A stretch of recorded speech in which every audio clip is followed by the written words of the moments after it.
인사드리겠습니다. 안녕하십니까? 자, 창세기 1장 31절.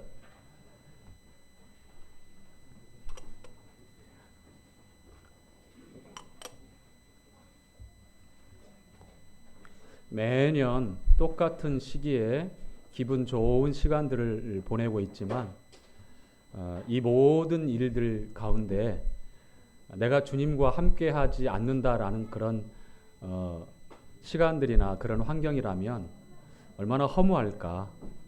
제 아무리 우리를 흡족하게 해주는 보는 것 혹은 듣는 것 우리가 그리고 머리끝부터 발끝까지 안락하게 누린다 할지라도 우리가 지난주에 교제했던 말씀처럼 우리 주님과 함께 천국을 살아가지 못한다면 그것만큼 얼마나 허무할까, 얼마나 헛될까 그런 생각을 하게 됩니다. 자, 창세기 1장 31절 한 구절만 함께 읽도록 하겠습니다. 자, 함께 읽겠습니다. 하나님이 시작. 하나님이 그 지으신 모든 것을 보시니 보시기에 심히 좋았더라. 저녁이 되며 아침이 되니 이는 여섯째 날이니라. 자, 오늘 주제는요. 하나님이 보시기에 좋았더라. 뭐라고요? 예, 심의는 제가 읽으면서 말씀을 드린 거고 좀 정확하게 좀 듣고 분별을 하시기 바랍니다. 자, 하나님이 보시기에 좋았더라. 다시 한번 해볼까요? 시작. 하나님이 보시기에 좋았더라. 자, 누가 보시기에 좋았더라? 자, 내가 보기에 좋았더랍니까? 아니면 우리가 보기에 좋았더라? 아니면 당신이 보기에 좋았더라? 높으신 분이 혹은 사랑하는 그대가 보기에 좋았더라? 우리가 그 앞에 보는 주체가 누구냐에 따라서 오늘 제가 여러분에게 교제하고자 하는 이 말씀의 맥락이 어떻게 여러분에게 분별되어지고 어떻게 적용될지 여러분 몫입니다. 아시겠죠? 메신저는 분명하게 지금 먼저 여러분에게 어떤 의도로 말씀을 전하겠다라고 먼저 지금 던지고 있는 겁니다. 잘 이해하셨으리라 생각을 하고 하나님께서 보시기에 좋았더라. 이유가 있죠. 그렇죠? 자, 하나님께서 6일간 천지 눈에 보이는 것 우리가 손으로 만질 수 있는 모든 것들 심지어는 우리 눈에 보이지 않는 너무 작아서 너무 규모가 작게서 보이지 않지만 얼마나 섬세하게 만물의 모든 것들을 지으셨는지 모릅니다. 우리는 잘 알고 있는 대로 첫날부터 여섯째 날까지 하나님께서 첫날 빛이 있으라 주님께서 말씀하셨을 때 빛이 있었고 하나님이 말씀하신 그대로 되었고 하나님 보시기에 좋았더라라고 말씀합니다. 첫날에 이 주님께서 창조하신 이 빛은요 물리적인 태양빛이 아니죠. 그렇죠? 태양과 달과 그리고 별들 특별히 발광체인 태양은 제4일째 창조되어집니다. 다시 말씀드리면 첫날에 창조한 것은 그 빛을 내게 하는 생명의 근원입니다. 태양이 수소의 핵 폭발 화학적인 반응에 의해서 계속해서 높은 열 에너지와 그리고 가시적으로 우리가 이렇게 물리적으로 다 확인할 수 있는 빛을 끊임없이 발하고 있는 거예요. 발광체로서. 그런데 이 빛을 발할 수 있는 힘의 근원이 첫날에 하나님께서 빛이 있으라 하매 빛이 있었고 했던 그 빛입니다. 요한복음 1장에는 이 빛을 가리켜서 사람들 안에 있는 생명이라고 또 이렇게 말씀을 하고 있습니다. 생명의 근원이에요. 그래서 하나님은 빛이시다라고 사도 요한을 통해서 이렇게 증거하고 있는 것입니다.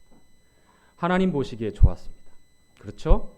그리고 둘째 날에 궁창을 만드셔 하늘 그리고 궁창 위의 물과 궁창 아래의 물로 나누십니다.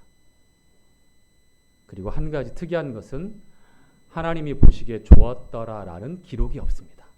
둘째 날에만. 그리고 셋째 날에는 자, 혼돈하고 공허한 그 땅을 물이 다 뒤덮고 있었는데 이제 이 땅이라고 일컬어지는 우리가 이 딛고 사는 earth, 이 땅이라고 하는 말은 랜드, 땅을 드러나게 하십니다. 묻히 드러나게 하시는데 천하의 모든 물을 한 곳으로 모아요. 그래서 땅과 바다가 구분되어져요. 하나님은 이렇게 혼합하시는 분이 아닙니다. 나누는 분이시고 구별하시는 분입니다. 그리고 땅에서 한 곳에 모인 물을 가리켜서 바다라고 말씀하시고, 그리고 땅에서 각종 수목이 이렇게 생겨나게 말씀하십니다. 동일합니다. 하나님이 가라사대, 하나님이 말씀하시되 이렇게 말씀을 하고 계세요. 그래서 그대로 이루어집니다. 이 말씀에 관한 것은 요한복음 1장에 태초에 말씀이 계시니라. 이 말씀이 하나님과 함께 계셨으니 이 말씀은 곧 누구라고요? 하나님이시니라. 좀 더 우리가 인격적으로 우리가 더 더듬을 수 있는 말씀이 요한 1서 1장 1절부터 기록되죠. 태초부터 계신 생명의 말씀에 관하여는, 그 말씀을 생명의 말씀이라고 그렇게 기록하고 있고요. 역시 태초부터 계신 분으로 말씀을 합니다. 우리가 본 바요, 들은 바요, 그리고 주목하고 손으로 만진 바 되었더라. 이것은 말씀이 육신이 되어 우리 가운데 거하시는 독생자를 가리켜서 증거하고 있는 말씀이에요. 이 독생자의 영광을 가리켜서 은혜와 진리가 충만한 영광이라고 말씀을 합니다. 그래서 하나님이 가라사대 했을 때에 울려 퍼지는 음성 자체로만 우리가 이해할 것이 아니라 로고스, 하나님의 신격이 담겨져 있고 하나님 자신, 하나님의 본체 대신 말씀으로 천지가 창조되어지고 있다는 것을 가리켜요. 그래서 골로새서 1장에 보니까 만물이 저로 말미암아 지은 바 되었다고 말씀합니다. 저가 누구죠? 말씀이신 하나님, 예수 그리스도를 가리키고 있잖아요. 그렇죠? 그리고 만물이 저를 위하여 지은 바 되어졌습니다. 우리가 눈에 보이는, 우리를 포함해서 모든 만물이 바로 말씀이신 예수 그리스도를 위해서 창조되어졌다라는 게 성경의 가르침입니다. 그래서 우리가 하나님의 영광을 위해서 살아가야 되는 것이 일관성 있는 처음부터 마지막까지, 먹든지 마시든지 무엇을 하든지 다 하나님의 영광을 위하여 하라고 이렇게 사도 바울이 고린도 교회 성도들에게 말씀하는 거예요. 먹는 게 중요한 것이 아니다. 이거 하는 것 저거 하는 게 중요한 것이 아니다. 그 모든 일의 핵심과 목적이 무엇이냐? 하나님을 영화롭게 하는 것이다. 말씀이신 우리 주님을 즐거워하는 것이다. 이것이 인생의 목적이며 그 안에서 의미를 부여할 수 있다라고 이렇게 가르치고 있는 거예요. 심지어는 우리가 사는 것이 그리스도니 죽는 것도 유익하다. 그래서 사나 죽으나 우리가 다 누구의 것이다? 주의 것이다라고 이렇게 고백을 하는 거예요.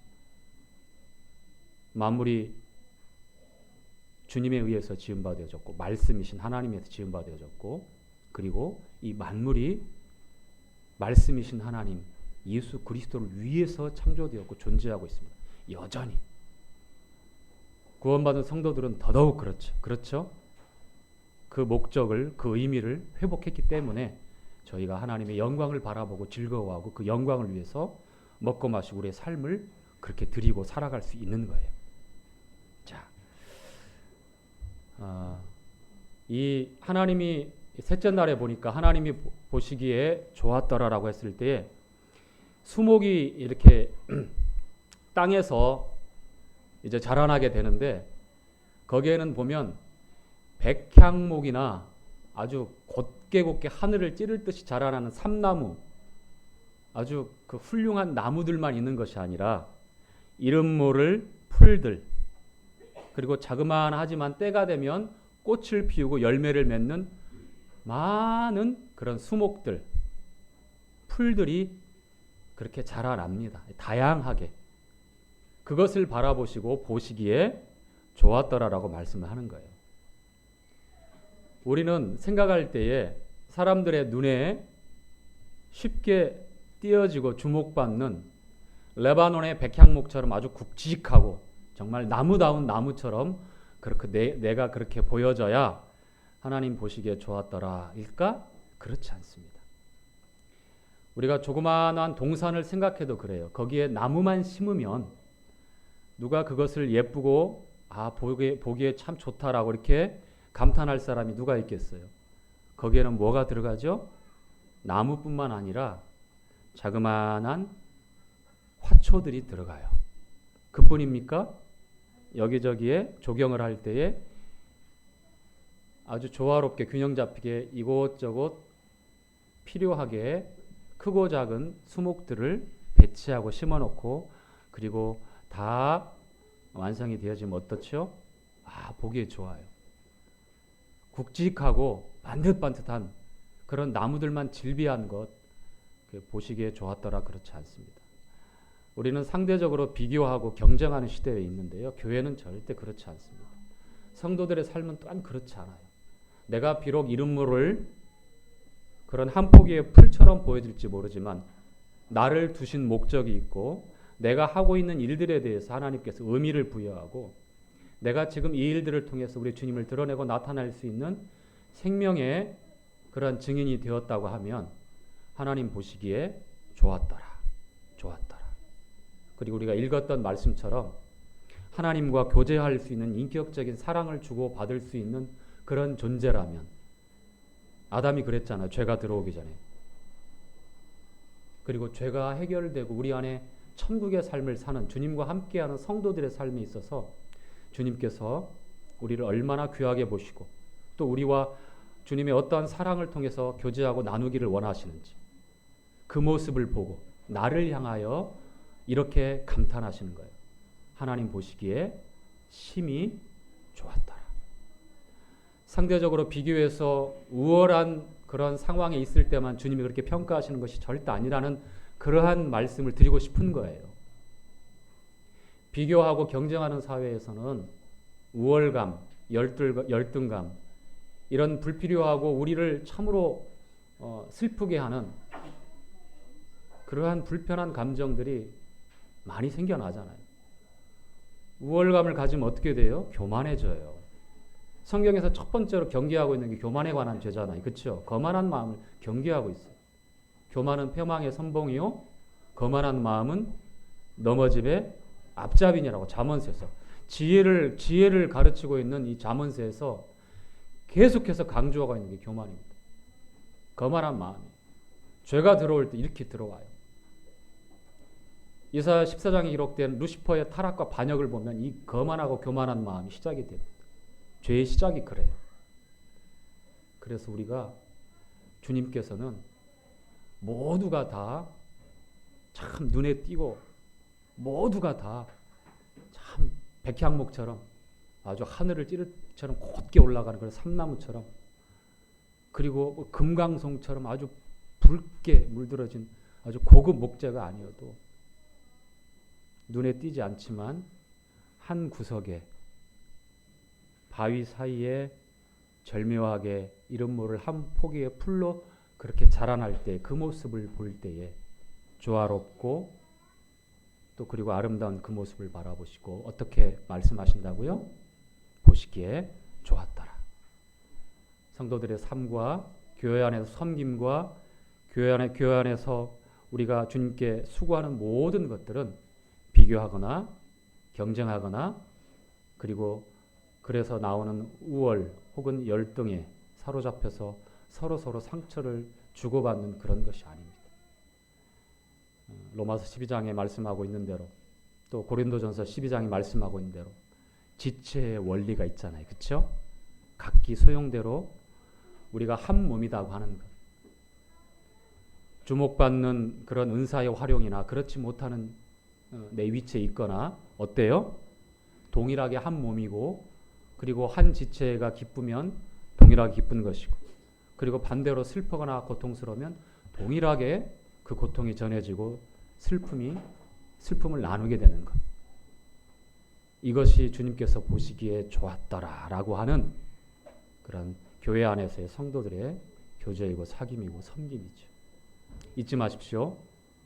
비교, 경쟁은 우리에게 전혀 도움이 되지 않습니다. 우리가 그런 사회에서 사니까 나도 모르게 은사를 비교하고 또 그 속에 나보다 더 인정받는다라는 스스로의 그러한 불안한 마음이 생기면 어떻게 되죠? 시기하는 마음이 생겨요. 그러면 본인이 불행해지고 그 일들을 통해서 주변 사람들이 불행해지고 교회가 어려워져. 그래서는 안 됩니다.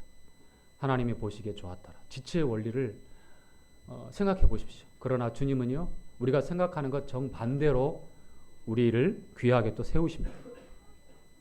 주목받지 못하는, 숨겨지고, 그리고 냄새나고 가까이 하기 어려운 그런 부분인 것 같지만 우리 몸에서도 제일로 이렇게 주물러주고 아유 수고했다 해주는 부위가 어디예요? 얼굴이에요? 얼굴은 아침 저녁으로 두드러 맞잖아요. 그냥 다다다다다 맞잖아요. 수고했다고 살살 주물러주는 거 어디예요? 발이에요. 발. 하루 종일. 맞습니까? 얼굴 그냥 아침마다 두들겨 맞잖아요. 얼굴에만 신경 쓰면 안 되잖아요. 그렇죠? 그래, 정말 보이지 않는 게 중요하기 때문에 다 우리 몸 안에 숨겨놨잖아요. 정말 중요한 것, 정말 소중한 것은 우리 안에 숨겨져 있어요. 여러분이 그런 존재라고 하는 거예요. 대중들 앞에 나타내고 주목받는 거 경계해야 되고 조심해야 돼요. 자칫 잘못하면 넘어질 수 있으니까. 자, 그 다음에 넷째 날에 보니까 어떻게 됐어요? 첫째 날과 이렇게 짝짝 연결됩니다. 넷째 날에는 낮을 주관하는 태양과 밤을 주관하는 달을 주님이 지으셔요. 역시 낮과 밤을 나누십니다. 첫째 날에 빛을 낮이라 하시고 어둠을 밤이라고 말씀하셨는데 이제 물리적으로 직접적으로 우리가 사는 가시적으로 알 수 있도록 태양과 달을 통해서 낮과 밤을 주관하는, 여기서도 주님께서 우리에게 주시는 교훈이 있죠. 뭡니까? 발광체와 또 그리고 그 빛을 받아서 은은하게 반사해주는 달. 우리가 태양의 위치입니까? 달의 위치입니까? 달 같은 존재들이. 그래서 해 입은 여자가 12별을 가지고 있고 달 위에 서 있는, 계시록 12장에 나와요. 이스라엘을 나타내기도 하지만 이 달이라고 하는 것은 예전에 이제 태양신은 바알, 달신은 아세라 여신해서 고대부터 하늘의 천체를 이렇게 우상을 숭배하는 게 있었는데 이 달은요 교회를 또 나타내기도 합니다. 성도를 나타내기도 해요. 다시 말씀드리면 의로운 태양이신 주님으로부터 생명을 받는 거예요. 끊임없이 그 빛을 받는 겁니다. 받지 않으면 자기 안에서 빛을 나타낼 수 없기 때문에 빛이라고 드러날 수가 없어요. 맞습니까? 예. 하늘에서 저녁에 은은하게 비추는 이 달빛, 만약에 이 달빛이 태양처럼 환하게 비춘다면 아마 이 가운데 저를 비롯해서 불면증으로 아마 계속 저기 정신과 의사 찾아다녔을 거예요. 안 그럴 사람 있어요? 저기 극지방에 가면 몇 달 동안 해가 떨어지지 않아요. 그래서 잠을 자더라도 저녁이 되었어요. 지금 12시가 넘고 새벽이 되었는데도 환합니다. 그걸 백야 현상이라고 그래. 그렇죠? 달이 만약에 그런 빛을 막 자기 스스로 쫙 쏘는 존재라고 해봐요. 어떻게 되겠어요? 참 심각하죠? 문제입니다. 그러한 존재도 아니지만 은은하게 밤길에 한 발 내딛고 그 다음에 그 한 발 내딜 수 있는 은은한 그 빛을 비춰주는 것, 그것이 얼마나 소중하고 얼마나 필요한 역할인지 아셔야 돼요. 근데 그 일은 깜깜한 밤에 은은한 그 빛을 발할 수 있는 것은 장렬하는 태양에 비춰주는 그 빛을 온몸으로 고스란히 해바라기가 되어서 받지 않으면 불가능하다는 거예요. 우리가 말씀을 통해서 하나님과의 교제를 통해서 주님의 이름으로 모이는 모임을 통해서 우리는 늘 주야로 받아야 합니다. 어느 날 많이 받았기 때문에 며칠간 빛을 발할 수 있다. 그렇지 않아요. 하루라도 받지 않는다면 다음 날 빛을 발할 수 없습니다. 이스라엘 백성들에게 일주일치 식량을 한꺼번에 주님이 허락하지 않으시죠? 해 뜨기 전에 하루 분량의 만나를 주시는 이유가 그거예요. 은은한 달빛, 주님과의 교제, 생명의 약속, 하나님과의 연결되어진 그 사귐을 통해서 오늘도 내일도 그렇게 주님이 우리를 부르시고 주님 나라에 갈 때까지 변함없이 우리가 생명의 빛을 받고 말씀을 받아서 나는 그것을 스스로 빛을 내는 존재가 아니라 그것을 흘러서 다른 누구에게 전해주는 그런 통로의 역할을 하는 거예요. 반사 역할을 해주는 거예요. 아시겠죠? 그럴 때에 하나님이 보시기에 좋았더라. 좋았더라. 다섯째 날에는 하늘의 새와 바다의 고래를 비롯해서 물고기들을 다 지으십니다. 각기 종류대로. 각기 종류대로. 그리고 여섯째 날에 보니까 땅에서 뛰어노는 그러한 육축들, 동물들, 기는 모든 생물들을 지으시고 그리고 하나님의 모든 관심과 하나님의 모든 사랑과 하나님의 애정이 듬뿍 담겨서 어딜 가도 빛나는 존재였던 첫사람 아담을 지어요. 흙으로, 진흙으로, 먼지로. 그 코에 생기를 불어넣을 때 진실로 하나님과 교제할 수 있는 그런 존재가 돼요. 그래서 살아있는 혼이라고 해요. Living soul. 그 코에 하나님이 생명의 숨인 생기를 하고 불어넣으실 때 하나님께 예배드린 자가 영과 진리로 예배를 드리라고 말씀하시잖아요. 그 영은요 성령에 의해서 거듭 태어나는 겁니다. 우리는 이 땅에 올 때 그 영이 죽어서 와요. 우리 마음을 새롭게 함으로 그렇게 되어지지 않습니다. 마음을 새롭게 하는 것은 구원 이후의 일이에요. 다짐하고 결심하고 고도의 자기 절제와 훈련을 통해서 되어지지 않는 일이에요. 인류 역사 6,000년 동안 인간들이 끊임없이 노력했지만 불가능한 겁니다. 우리가 거듭나야 돼요. born again. 바로 성령에 의해서 우리 안에 하고 생기가 불어졌을 때에 우리가 거듭나는 겁니다. 주님이 우리 안에 찾아오는 겁니다. 그럴 때 천국이 우리 마음에 이루어지는 거예요. 누가복음 17장에 우리 마음에 이루어지는 천국에서 우리는 지난주에 교제했죠? 다 잊어버렸습니까? 천국의 삶을 살아야 천국에서 누리고 있어야 하나님이 보시기에 좋았더라, 심히 좋았더라라고 이렇게 감탄하실 수 있는 거예요. 그렇지 못하면 이런 주님의 감탄은 나올 수가 없습니다. 여러분 어떻습니까? 천국은 여기 있다 저기 있다 이렇게 말할 수 없다. 오직 너희 안에 천국이 있다.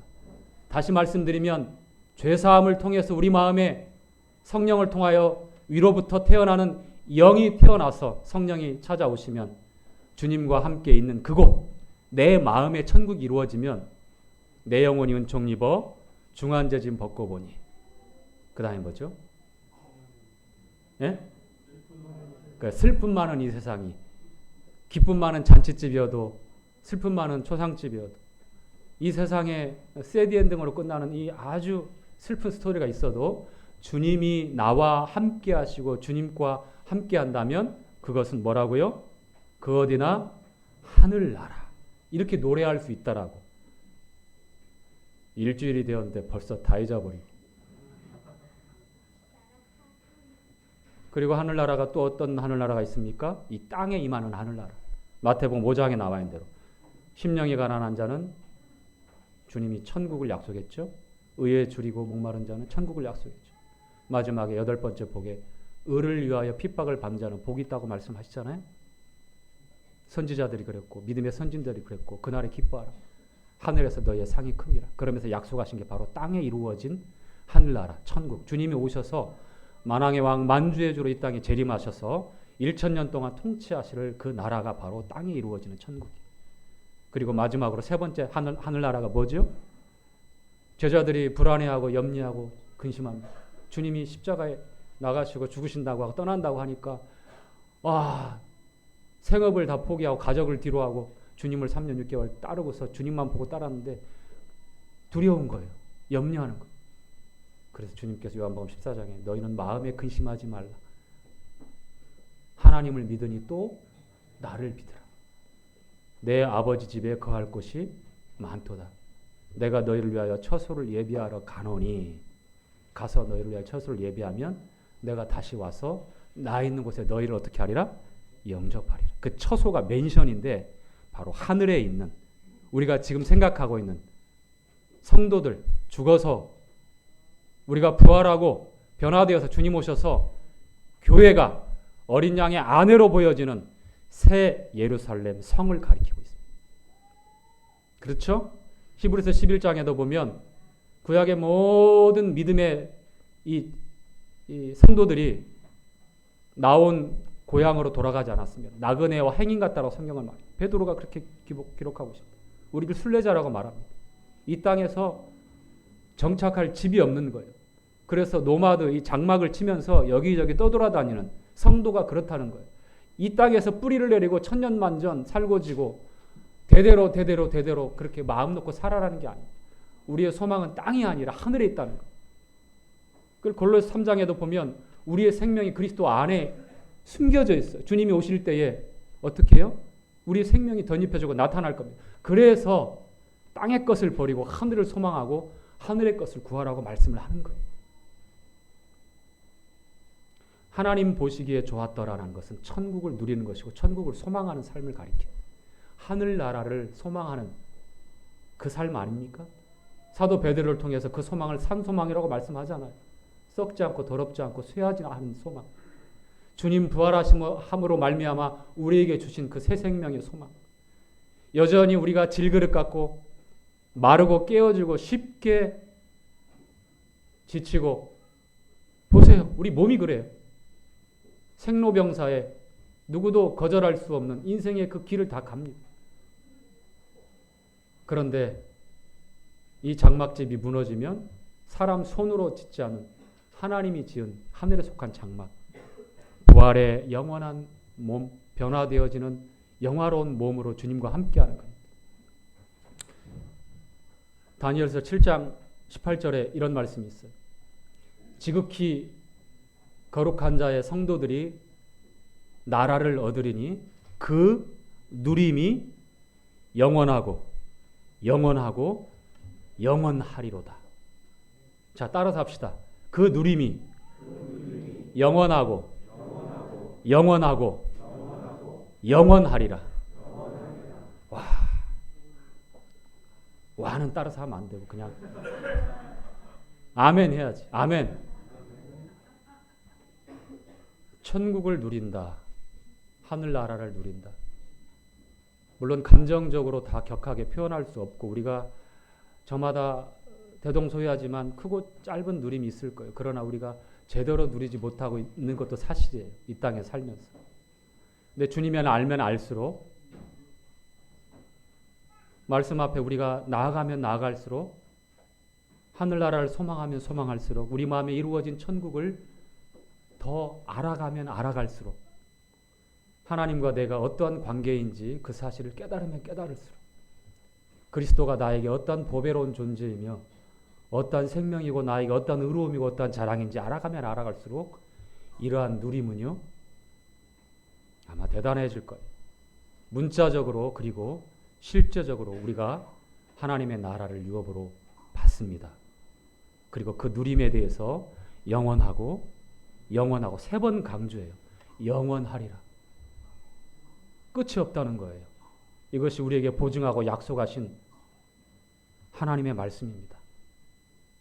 하나님이 보시기에 심히 좋았더라라고 말씀하고 있습니다. 그런데 둘째 날에 하나님 보시기에 좋았더라는 말씀이 없잖아요. 그렇죠? 왜 그랬죠? 왜 그랬을 것 같아요? 하늘, 창공. 자, 에베소서 6장에 보면 공중 권세 잡은 자가 나오죠. 에베소서 6장 몇 절에 나옵니까? 전신갑주에 보면 나오는데 여러분 찾으세요. 공중 권세 잡은 자 누굽니까? 마귀죠. 사단입니다.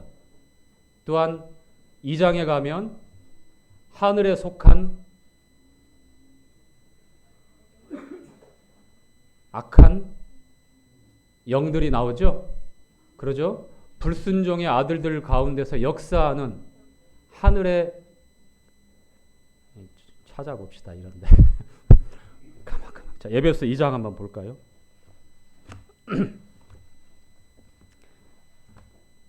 말씀을 정확하게 해야죠. 그렇죠? 저처럼 얼렁뚱땅 넘어가면 안 됩니다. 자, 에베소서 2장. 자, 2장 2절부터 함께 읽죠. 시작. 그때 너희가 그 가운데서 행하여 이 세상 풍속을 쫓고 공중의 권세 잡은 자를 따랐으니 곧 지금 불순종의 아들들 가운데 역사하는 영이라. 자, 공중 권세 잡은 자가 있고 에베소 6장에는 게 하늘에 속한 악한 영들 그렇게 나와 있는. 제가 꼴로 했죠. 그렇죠? 예. 공중 권세 잡은 자. 이 공중 권세 잡아 있는 사람, 잡아 있는 존재, 악령, 사단, 마귀죠. 그렇죠? 어떻게 하고 있어요? 현재 불순종의 아들들 가운데서 역사하는 악한 영입니다. 우리도 한때는 그러한 역사에 동조하고 그러한 종로를 했잖아요. 그렇죠? 죽기를 무수함으로 벌벌벌 떨면서 그렇게 평생을 살았죠. 그렇죠? 죄의 사슬을 끊고 포박을 끊고 우리를 자유케 하시기 전까지 공중권세 잡은 이 악한 자의 역사를 따라서 불순종의 이 일들을 쉬지 않고 했습니다. 왜 둘째 날에 하나님이 보시기에 좋았더라라는 말씀이 없었겠어요? 하늘에 있는 악한 영들, 이 하늘이 바로 그 의미를 가르쳐 주세요. 이 공중이 바로 그 의미를 가르쳐요. 그들이 처하고 있는, 그들이 거주하고 있는 그들의 활동 무대가 바로 둘째 날 창조되어진 이 하늘이에요. 사도 바울은 하늘에 대해서 첫째 하늘, 둘째 하늘, 셋째 하늘, 삼층천을 얘기합니다. 삼층천에 갔다 왔다고 말씀합니다. 하나님 나라를 가리켜. 첫째 하늘은 우리가 육안으로 지금 볼 수 있는 대기권, 이 공중에 새들이 날아다니고 있는. 그리고 둘째 하늘은 해달 별들이 있는 행성들이 왔다 갔다 하고 있는 이 우주 공간, 스페이스. 뭐 코스모스라고 할 수 있겠네요. 그러한 공간. 그리고 그 너머에 물리적으로 우리가 도달할 수 없는, 지금 끊임없이 우주 개발을 하고 있는 것이 뭐죠? 인간들이 대표적인 미국의 나사에서 계속해서 위성 쏘고 어느 나라라 할 것 없이 계속 위성 쏘아요. 그리고 제임스 웹이라고 하는 허블 망원경보다 더 진보되어진 첨단 그 망원경으로 저 은하 너머에 있는 뭔가를 관측하고 뭐 광년은 미친 여자를 광년이라고 하는 게 아니고 빛이 1년 동안 도달할 수 있는 일광년 그렇게 얘기합니다만, 자, 그런 우리가 까마득하게 상상할 수 없는 그러한 표현을 통해서 거기서 말하는 과학자들의 얘기가 다 진실인지는 모르겠지만 그냥 그렇다고 그래요. 즉 이 공중권세 잡은 이 사단과 그 졸개들, 타락한 천사들의 활동 무대에서 그들과 조우하려고 끝까지 지금 노력하고 있는 게 우주개발이에요. 우주개발. 다른 게 없어요.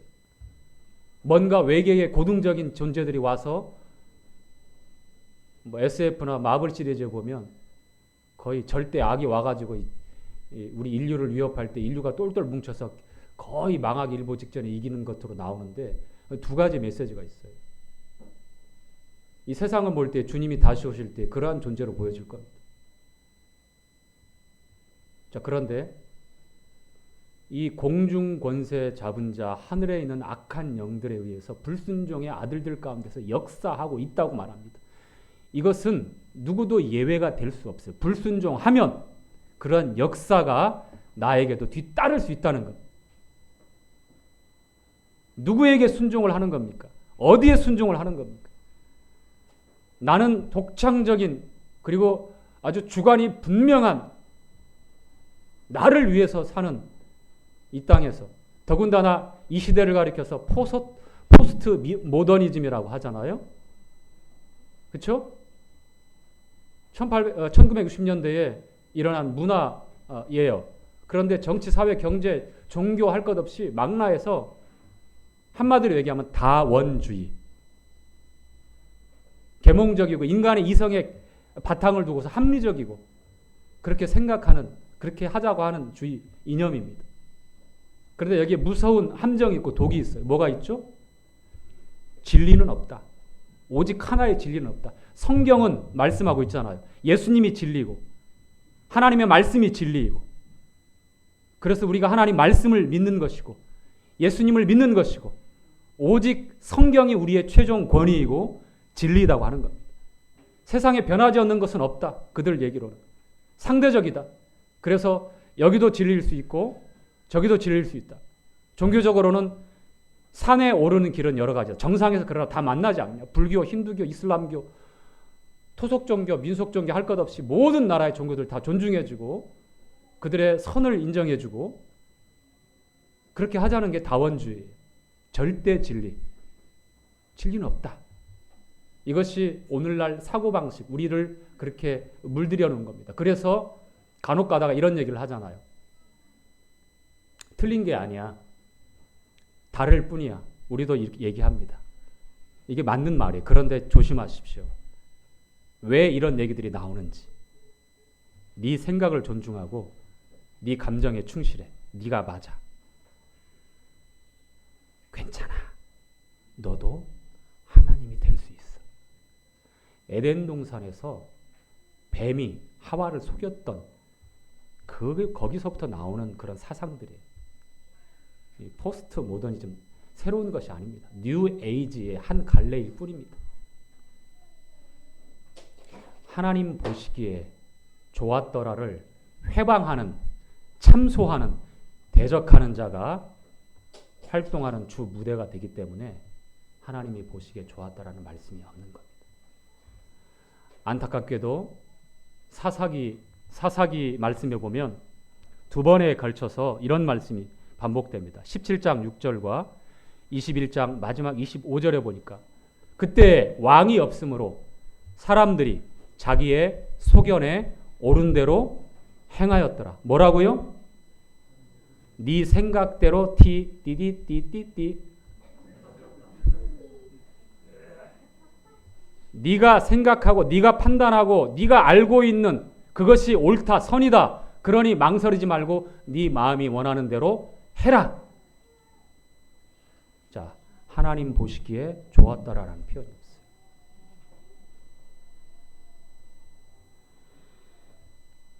자, 요한복음 1장 14절 한 구절 찾고 마치도록 하겠습니다.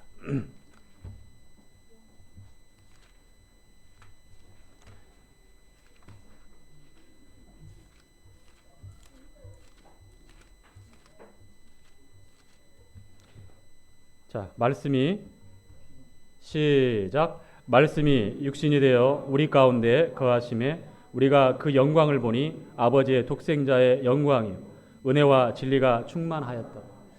하나님께서 보시기에 좋았더라고 하는 장면이 민수기 2장과 또 민수기 이어지는 말씀에 보면 9장에 나오는데요. 이스라엘의 진 있죠. 출애굽해서 광야에서 진을 칠 때에, 이동할 때에 유다 지파가 제일 먼저, 유다 지파와 다른 두 지파, 세 지파가 제일 먼저 갑니다. 그 다음에 루벤 지파와 다른 두 지파가 해서 그 다음에 두 번째로 갑니다. 그리고 그 가운데에 레위 지파, 성막을 옮기고 있는 레위 지파가 그 가운데에 포진해 있습니다. 그리고 세 번째에 에브라임 지파와 다른 두 지파, 세 지파가 뒤따릅니다. 그리고 마지막에 단 지파와 또 다른 두 지파가 해서 이 12지파가 그 가운데에 성막을 옮기는 레위 지파를 중심으로 해서 진행을 합니다. 하나님 보시기에 좋았더라. 그리고 구름이 머물 때 거기서 진을 쳐요. 진을 칠 때에 성막을 중심으로 해서 진을 칩니다. 동편으로 지금 진행했던 순서대로 유다 지파와 다른 두 지파가 치고 위에 북쪽 남쪽 서쪽으로 세 지파씩 둥그렇게 이렇게 둘러서서 가운데에 성막을 중심으로 레이지파를 중심으로 그렇게 진을 치고 있어요. 하나님 보시기에 좋았더라. 그리고 거기에 있는 이스라엘 이 회중들은 이 구름이 일어날 때까지 기다립니다. 그것이 민수기 9장에 보면 나와 있어요. 시간이 지났기 때문에 읽을 수는 없습니다만 거기에 보면 명을 쫓아 말씀을 따라서 그것이 반복돼요. 계속 1년이라도 한 달이라도 머물러 있으면 그대로 머물러 있어요. 그런데 하루 몇 시간 만에 다시 떠오르면 바로 불평불만, 이거 뭐야, 가서 콘크리트로 집 하나 짓고서 그냥, 그렇지 않았어요. 명을 쫓아. 여러분 어떻습니까? 주님께서 보시기에 좋았더라, 심히 좋았더라고 하는 것은 하나님 말씀하신 그 말씀을 따라서 그렇게 서고 가고 멈추는 거예요. 그래서 우리 청년들이 잘 부르는 곡, 제가 한 곡 좀 해보겠습니다. 주님 말씀하시면 내가 나아가리다.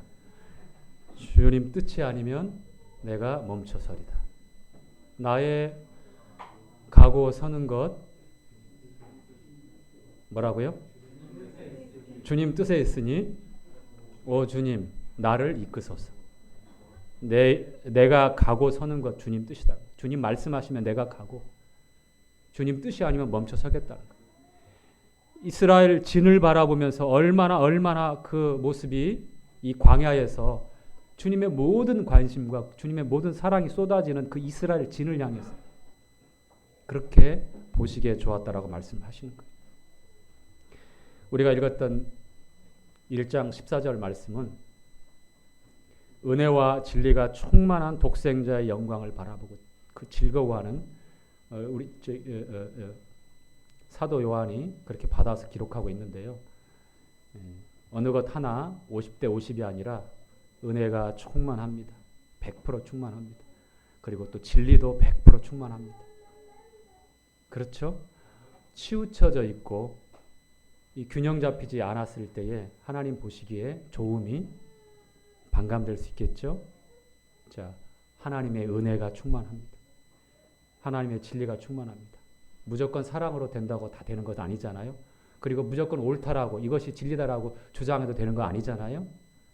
적절하게 조화를 일으켜서 50대 50이 아니라 사랑 100% 넘치는 겁니다. 그리고 또 진리도 100% 넘치는 겁니다. 이것이 독생자의 영광이에요. 이 영광을 바라보고 즐거워하고 심히 좋았더라고 성육신하신 우리 주님을 향해서 아버지께서 그렇게 감탄하시는 거예요. 이것은 고스란히 우리 안에 믿음으로 임하는 것이고 우리 역시 독생자 예수 그리스도를 통해서 충만한 은혜와 진리가 충만한 그 영광 가운데서 거할 때에 그 누림이 영원하고 영원하리라. 아멘. 마치겠습니다.